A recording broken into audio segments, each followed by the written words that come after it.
বর্তমান সময়ে যারা ড্রাইভিং শিখছে আর যারা শিখাচ্ছে নতুন নতুন আইডিয়াগুলো ছাত্রদের উপরে থ্রো করছে।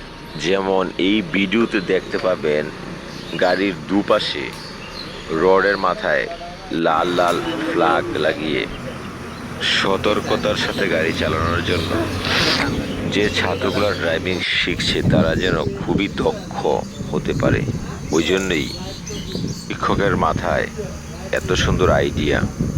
আজ থেকে 10 বছর আগে যারা ড্রাইভিং শিখছে বা শিখেছেন তাদের কখনোই এত সুন্দরভাবে ড্রাইভিং শিখায়নি।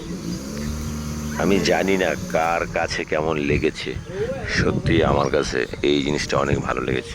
আগামী দিনে যারা ভাবছেন ড্রাইভিং শিখবেন তাদের জন্য এই ভিডিওটা অনেকটা উপকার আসবে।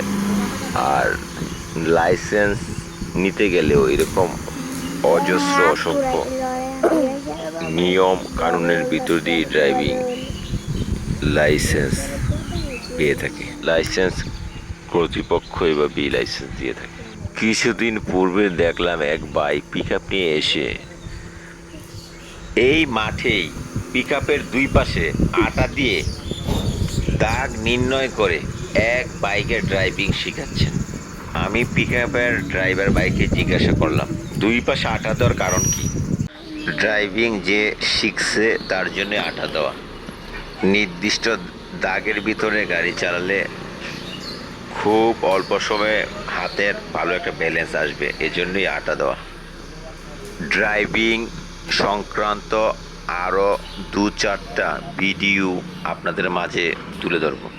দেখতে থাকুন, দেখতে দেখতে আপনাদের আরও নতুন নতুন আইডিয়া বাড়বে।